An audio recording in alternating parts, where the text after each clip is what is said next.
Hello everyone, कैसे हैं आप सब लोग। आज हम करने वाले हैं मैनेजमेंट प्रिंसिपल्स। ठीक है, चलिए समझते हैं meaning. Principles management are broad and general guidelines for managerial decision making and behaviour. तो जो मैनेजमेंट प्रिंसिपल्स हैं वो क्या है? एक जनरल गाइडलाइन है इसके लिए, मैनेजरियल डिसीजन मेकिंग के लिए। जो मैनेजर डिसीजन लेगा वो किन के अकॉर्डिंग लेगा? वो लेगा इन गाइडलाइंस के अकॉर्डिंग। ठीक है। Unlike pure science principles which are rigid and absolute, management principles deals with human behavior। जैसे कि जो साइंस के प्रिंसिपल्स होते हैं वो बेस होते हैं रिजिड एंड एब्सोल्यूट, यानी कि इनमें चेंजेस करना पॉसिबल नहीं है।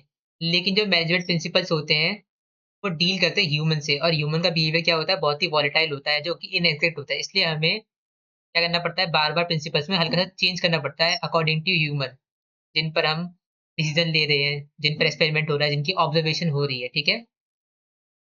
अब आगे बढ़ते हैं।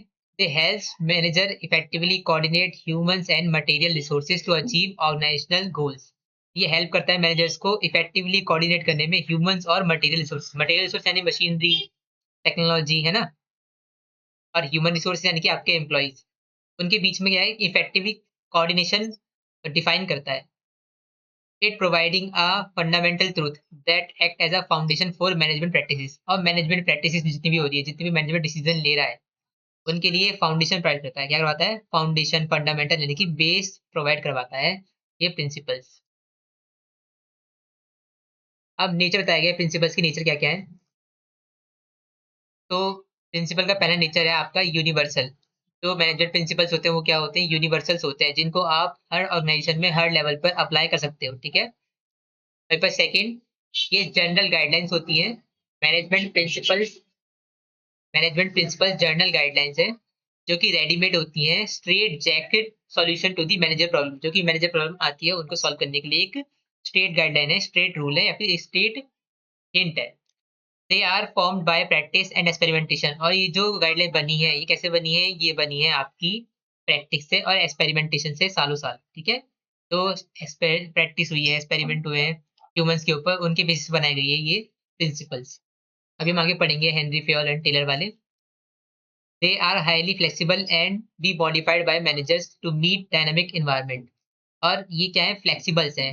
अगर डायनामिक इन्वायरमेंट आता है, अगर इन्वायरमेंट चेंज होता है, टेक्नोलॉजी चेंज होती है, या फिर कोई बिहेवियर चेंज होता है, तो हम मैनेजर प्रिंसिपल्स को थोड़ा सा चेंज कर सकते हैं अकॉर्डिंग टू सिचुएशंस। फिर आपका आता है फोर्थ, ये फोर्थ था, ये फिफ्थ है, ये सिक्स्थ। तो फिफ्थ आपका आ गया है। फिफ्थ में जब furthermore they are mainly behaviour, यानी कि जो मैनेजर प्रिंसिपल्स होते हैं वो क्या होते हैं? बिहेवियरल होते हैं। बिहेवियरल यानी कि वो ह्यूमन बिहेवियर से इन्फ्लुएंस करने के लिए होते हैं। नेक्स्ट आपका लास्ट आता है कॉज एंड इफेक्ट रिलेशनशिप। जो आपके मैनेजर प्रिंसिपल है वो बेस होते हैं, यानी कि किस फंडामेंटल बेसिक बने होते हैं? ये बने होते हैं कॉज एंड इफेक्ट रिलेशनशिप पे। यानी कि अगर आप कुछ करते हो और उस पर जो डिसीजन लेते हो, तो उसके बाद आपको आउटकम के रूप में जो एम्प्लॉय बिहेवियर देंगे वो है आपका कॉज एंड इफेक्ट रिलेशनशिप। तो कॉज क्या है? आपने जो डिसीजन लिया, ठीक है। और इफेक्ट क्या है? जो एम्प्लॉय ने रिएक्शन दिया वो डिसीजन पे, यानी एम्प्लॉय ने वर्क किया। ठीक है। वहीं पर आपके आ जाता है मैनेजमेंट प्रिंसिपल्स की इंपॉर्टेंस। इंपॉर्टेंस बोलिए, सिग्निफिकेंस बोलिए, दोनों का मतलब क्या है? सेम। अब देखिए definition. The proper understanding of management principles provides manager with useful insights into reality. यानी कि जो आपके मैनेजमेंट प्रिंसिपल्स हैं वो प्रॉपर अंडरस्टैंडिंग प्रोवाइड करवाते हैं मैनेजमेंट को, जिससे कि मैनेजर क्या करे? यूजफुल इंसाइट्स ले सके रियलिटी के लिए, अपनी नॉलेज और एबिलिटी का यूज करके, अंडरस्टैंड करके इमोशंस को। ठीक है। उसके बाद देखिए आपका सेकंड पॉइंट आता है facilitate the optimum utilisation of resources. यानी कि जो आपका बिजनेस स्टडीज में मैनेजर प्रिंसिपल्स है ये आपको बताता है कि कैसे रिसोर्सेज का ऑप्टिमम यूटिलाइज करना है। अब रिसोर्सेज कौन से? आपके फिजिकल रिसोर्सेज तो है ही हैं, साथ में ह्यूमन रिसोर्सेज का भी कैसे यूज करना है, बाय रिड्यूसिंग वेस्टेज, यानी कि मिनिमल वेस्टेज के साथ में। वहीं पर है they are enable scientific decision making. यानी कि जो आपके मैनेजर प्रिंसिपल्स है वो साइंटिफिक डिसीजन मेकिंग को भी प्रोवाइड करवाते हैं, क्योंकि ये है ही प्रिंसिपल्स, जैसे साइंस में होते हैं। और ये बेस होते हैं लॉजिक पे रेदर देन ब्लाइंड फेथ। यानी कि जो आपके जितने प्रिंसिपल्स है वो लॉजिक पे बेस्ड है, ना कि ब्लाइंड फेथ पे।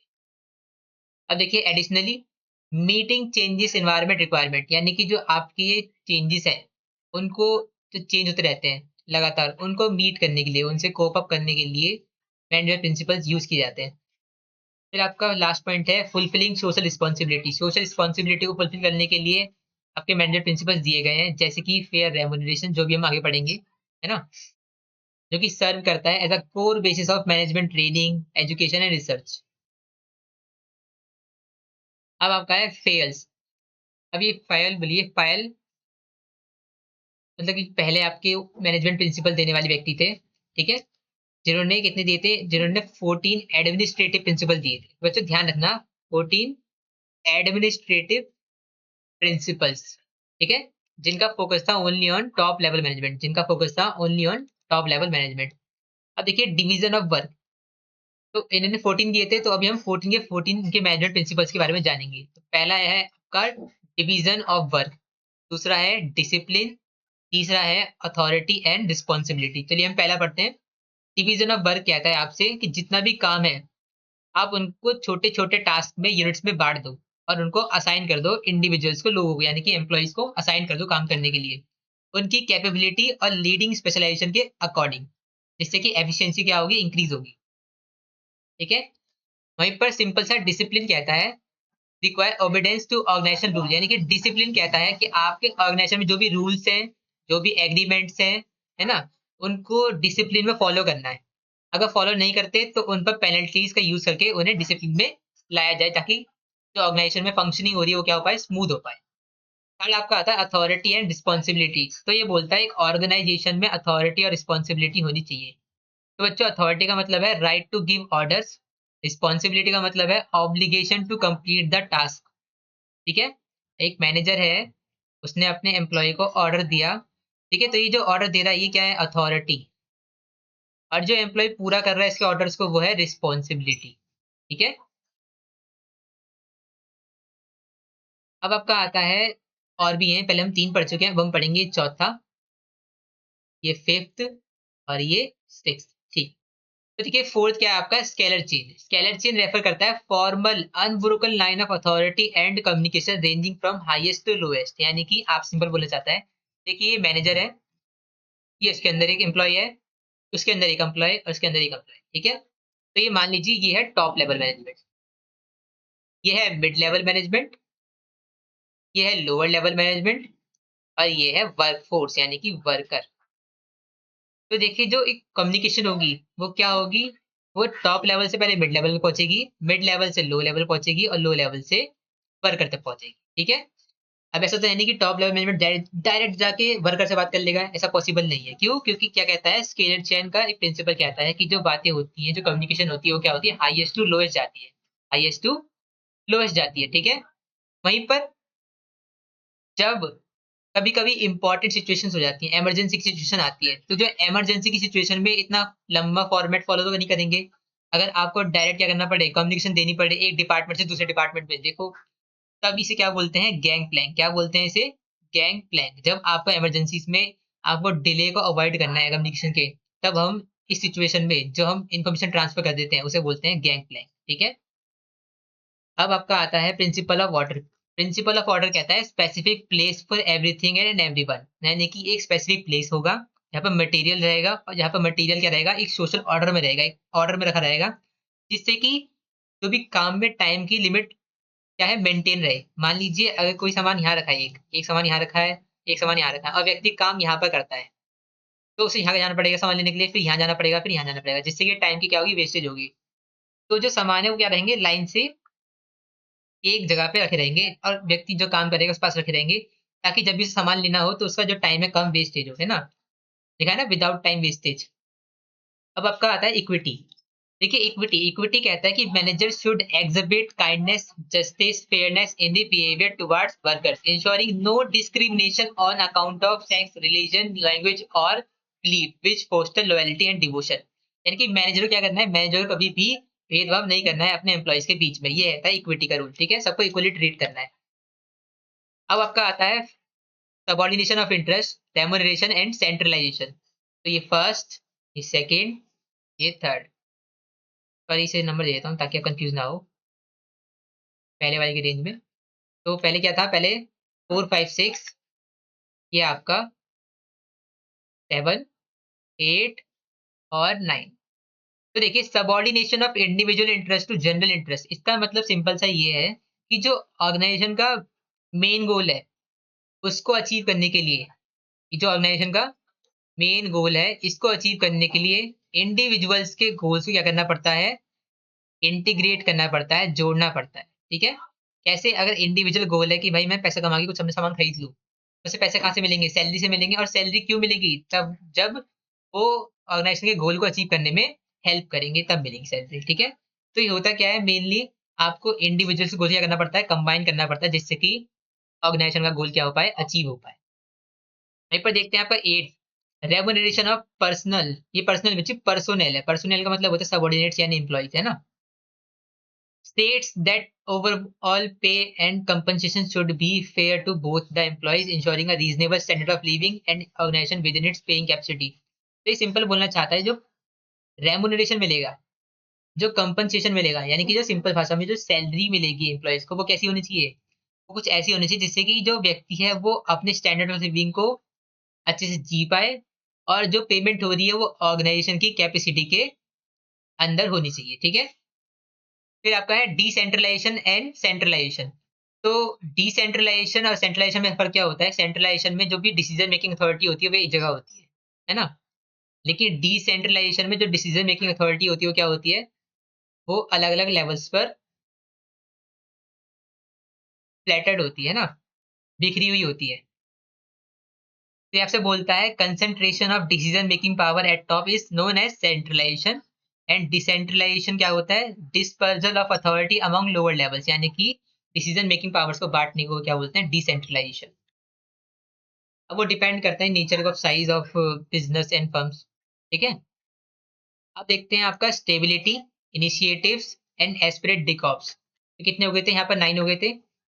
अब देखिए आपका आ गया है 10, 11, 12। तो देखिए stability, stability of tenure of personnel, यानी कि जो भी आपके पर्सनल है, जो भी आपके एम्प्लॉयज हैं, वो बार बार ऑर्गेनाइजेशन को छोड़ने नहीं चाहिए। मान लीजिए आपके ऑर्गेनाइजेशन के एक ईयर में 50 एम्प्लॉय आते हैं, 50 एम्प्लॉय चले जाते हैं, तो ये क्या है, ये हाई टर्नओवर है। इससे होता क्या है, इससे एम्प्लॉय का हायर करने की कॉस्ट वेस्ट हो जाती है, उनको जो ट्रेनिंग दी है उसका पैसा वेस्ट चला जाता है, क्योंकि एम्प्लॉय छोड़ के चला गया है ना। तो ये नहीं होना चाहिए कभी भी।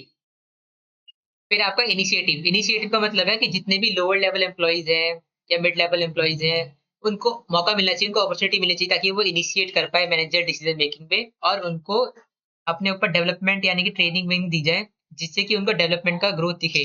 अगर उन्हें यहाँ पर ग्रोथ नहीं दिखेगा, पर्सपेक्टिव दिखेगा, तो वो कंपनी को छोड़ के चले जाएंगे। ठीक है, फिर आपका है एस्पिरेट डे क्रॉप्स। इसमें बोलता है ये mandate that management should promote a team spirit, यानी कि इसमें टीम स्पिरिट शो होनी चाहिए। ठीक है, टीम स्पिरिट का सिंपल से यहाँ पर कभी कीवर्ड दे देता है आपको घुमा फिरा के। इसका मतलब है आई से वी में जाना, यानी कि मैं से हट जाओ, इसमें आ जाओ हम में, एज टीम की तरह काम करो। इसमें हारमोनी होनी चाहिए, एकता होनी चाहिए। ठीक है, आई विद वी, आई को आपको रिप्लेस करना है किससे? वी से। आपको मैं में नहीं करना, आपको ईगो में नहीं रहना, आपको वी में जाना है। वी यानी कि हम, एज अ ग्रुप काम करना है, एज अ टीम काम करना है ऑर्गेनाइजेशन गोल के टुवर्ड्स। अब आपका आगे ये और ये लास्ट, कहाँ तक हो गए थे? 12 तक हो गए थे। ये आपका 13 हो गया, ये आपका 14। ठीक है, ये लास्ट है आपके दोनों। Unity of command. तो यूनिटी ऑफ कमांड आपसे कहता है कि should receive order from be accountable to only one boss, यानी कि जो आपके एम्प्लॉइज हैं उनको ऑर्डर किससे मिलना चाहिए? उनको ऑर्डर मिलना चाहिए एक बॉस से। ठीक है, मल्टीपल एम्प्लॉइज है, उनको ऑर्डर मिलना चाहिए एक बॉस से। अगर एक एम्प्लॉय को मल्टीपल बॉसेस से ऑर्डर मिलेंगे, ठीक है, अगर एक एम्प्लॉय को मल्टीपल बॉसेस से ऑर्डर मिलेंगे, तो वो कैसे काम कर पाएगा? तो वो कैसे काम कर पाएगा? वो तो कंफ्यूज हो जाएगा, है ना। इसलिए बोला गया है हमेशा जो कमांड मिलेगा वो केवल एक वॉइस से एम्प्लॉयज को मिलना चाहिए। ठीक है, वहीं से बोला गया यूनिटी ऑफ डायरेक्शन। अब यूनिटी ऑफ डायरेक्शन कहता है आपसे वन हेड वन प्लान, यानी कि एक ग्रुप है। ठीक है, ये ग्रुप है, इस ग्रुप का क्या होना चाहिए? इस ग्रुप का एक ही लीडर होना चाहिए। कौन होना चाहिए? एक ही लीडर होना चाहिए, या तो इसका एक लीडर है और एक ही प्लान होना चाहिए, जिससे कि सब सेम डायरेक्शन में जा सके। अगर सबके अलग अलग प्लान होंगे तो ये ग्रुप क्या है, एक तरह काम नहीं कर पाएगा, एक कॉमन गोल के टुवर्ड काम नहीं कर पाएगा। अब हम आगे बढ़ते हैं एफडब्ल्यू टेलर के बारे में। तो एफडब्ल्यू टेलर ने क्या दिए थे? एफडब्ल्यू टेलर दिए थे साइंटिफिक मैनेजमेंट के प्रिंसिपल्स। क्या दिए थे? साइंटिफिक मैनेजमेंट के प्रिंसिपल, और इन्हें फादर भी कहा जाता है साइंटिफिक मैनेजमेंट का, है ना। तो इनके 4 प्रिंसिपल है। कितने प्रिंसिपल है? केवल 4। तो ये चारों प्रिंसिपल पढ़ लेते हैं हम लोग। Science not rule of thumb which mean replacing intuition and hit or miss methods with specific analysis for every element of work. Science not rule of thumb कहता है कि आपको रिप्लेस करना है इंट्यूशंस को। इंट्यूशंस यानी कि आपके आवाज को, आपके खुद के मन के विचार को आपको रिप्लेस करना है। किससे? आपकी लॉजिकनेस से। किससे? आपके लॉजिक से। आपको जो भी डिसीजन लेना है कैसे लेना है? लॉजिक बेस पे लेना है, ना कि अपने मन के ऊपर। फिर आपका है हार्मोनी नॉट डिस्कॉर्ड, यानी कि आपको क्या लाना है? कंप्लीट मेंटल रेवोल्यूशन लाना है एम्प्लॉयज के बीच में, खुद के बीच में, कि जो एम्प्लॉयज हो वो आपस में क्या करें? कंफ्लिक्ट ना करे, आपस में कंफ्लिक्ट ना करे, ठीक है, सब मिलकर के काम करें। फिर है cooperation not individualism and extension of harmony, यानी कि जो आपने हार्मोनी वाला सेकंड पर पढ़ा है उसका एक्सटेंशन है, उसका एक अपडेटेड वर्जन है कॉपरेशन नॉट इंडिविजुअलिज्म, जिसमें एडवोकेट करते हैं फिर mutual confidence and equal division of work. जहाँ पर वर्क क्या इक्वली डिवीजन हो और म्यूचुअली क्या लोग आपस में डिपेंडेंट हो। म्यूचुअल यानी कि आपस में क्या हो? इंडिपेंडेंट हो और कॉन्फिडेंट हो। फिर आपको फोर्थ आता है development of each person to their greatest efficiency and prosperity. अगर कोई एम्प्लॉइज एनवायरनमेंट में आया है, ऑर्गेनाइजेशन में आया है, तो उसको ट्रेनिंग दी जाए, ठीक है, उसको अलग अलग प्रोग्राम में इनरोल करवाया जाए, जिससे कि वो अपने आप में क्या कर पाए? सेल्फ डेवलपमेंट कर पाए, ग्रोथ कर पाए ऑर्गेनाइजेशन में, ठीक है, जिससे कि उसकी ग्रेटेस्ट एफिशिएंसी और प्रोस्पेरिटी उभर कर आ पाए, है ना, उसकी प्रोडक्टिविटी इंक्रीज हो पाए। अब आती हैं आपकी टेक्निक्स। तो अब देखिए टेक्निक बहुत सारी है। जो टेलर ने 4 तो प्रिंसिपल दिए थे, लेकिन टेक्निक्स भी दी साथ में, तो हम टेक्निक्स पढ़ेंगे। तो पहला आपका है स्टैंडर्डाइजेशन ऑफ वर्क्स, दूसरा है आपका सिंप्लीफिकेशन ऑफ वर्क, और थर्ड है आपका मेंटल रेवोल्यूशन। तो देखिए टेक्निक, तो standardization of work refer to the process of setting standard for every business activity, raw material, time, product, machinery to establish interchangeability and excellence. तो आपसे बोला गया है कि जितना भी काम है उसको हमेशा एक स्टैंडर्ड के अकॉर्डिंग करना है। यानी कि अगर आप कोई वर्क करते हो तो आपके पास में उस वर्क को मेजर करने के लिए क्या होना चाहिए? मेजर करने के लिए टारगेट होना चाहिए। क्या होना चाहिए? टारगेट होना चाहिए, यानी कि स्टैंडर्ड होना चाहिए। चाहे वो टाइम का स्टैंडर्ड हो, रॉ मटेरियल का स्टैंडर्ड हो, या प्रोडक्ट का स्टैंडर्ड हो, या मशीनरी का स्टैंडर्ड हो, ठीक है। सेकेंड है आपका simplification of work aims at eliminating superfluous varieties, sizes and dimension of product to save cost of labour, machines and tools. तो सिंपल साहब से बोलता है कि जो आपका वर्क है उसे क्या करना है? उसे करना है सिंप्लीफाई, यानी कि जितनी भी बेकार की एक्टिविटीज है, सुपरफ्लुअस एक्टिविटीज है, उनको क्या करना है? हटा देना है एक्टिविटी में से, प्रोसेस में से, जिससे कि यहाँ पर वर्क को सिंप्लीफाई कर पाए, ठीक है, जिससे लेबर की कॉस्ट सेव हो पाएगी, मशीनी कॉस्ट सेव हो पाएगी, और टूल्स की कॉस्ट सेव हो पाएगी।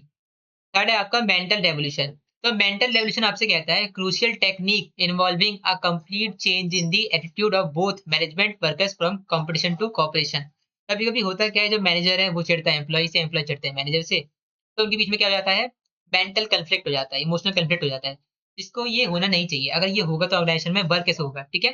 तो मेंटल रेवोल्यूशन बताया गया कि आपका कभी भी माइंडसेट क्या होना चाहिए? आपका माइंडसेट होना चाहिए चेंज किसके थ्रू?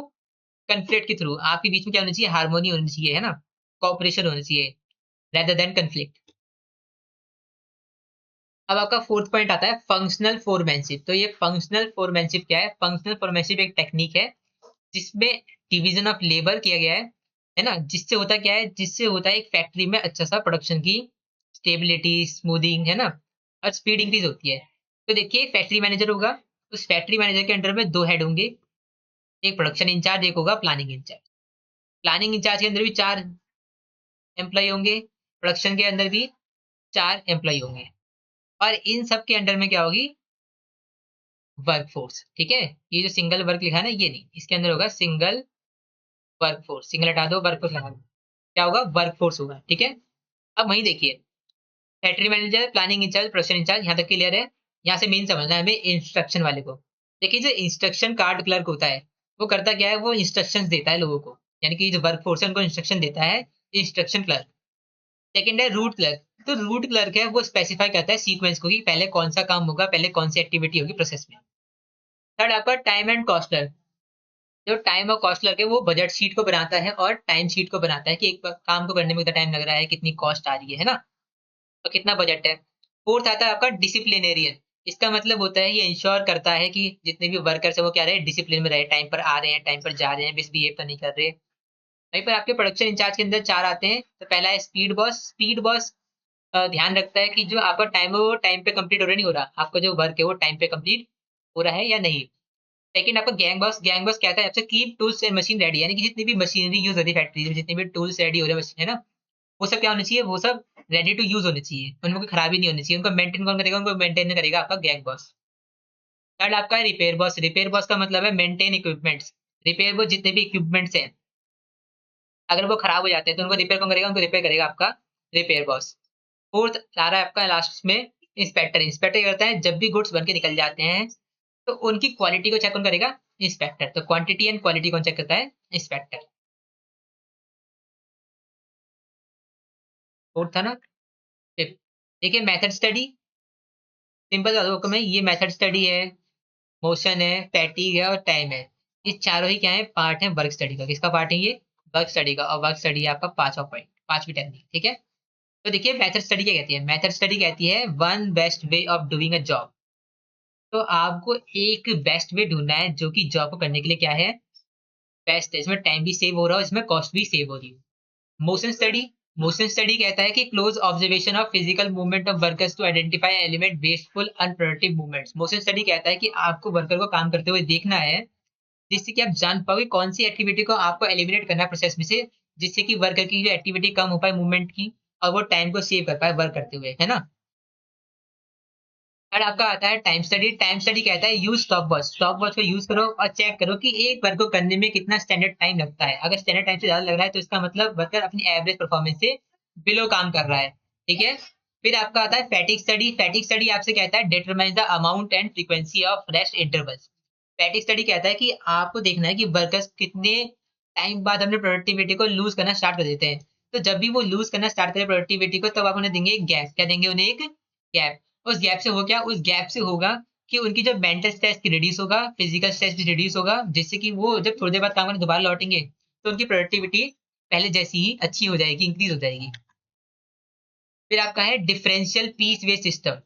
तो जो डिफरेंशियल पीस वे सिस्टम है, इसका मतलब होता है जो वर्कर अच्छा काम कर रहा है उसे ज्यादा पे करना, जो वर्कर कम काम कर रहा है उसे कम पे करना, सिंपल सा मतलब यही है। फिर आपका डिफरेंस दे रखा है, ये आप लोग खुद पढ़ेंगे, ठीक है, और कमेंट बताएंगे मुझे इसके डिफरेंस। और ये भी आप खुद पढ़ेंगे, सिंपल सा है, ये एग्जाम पॉइंट ऑफ व्यू से इंपॉर्टेंट नहीं है। इससे आपका चैप्टर कंप्लीट हो गया है, अब हम मिलेंगे नेक्स्ट वीडियो में। Bye bye.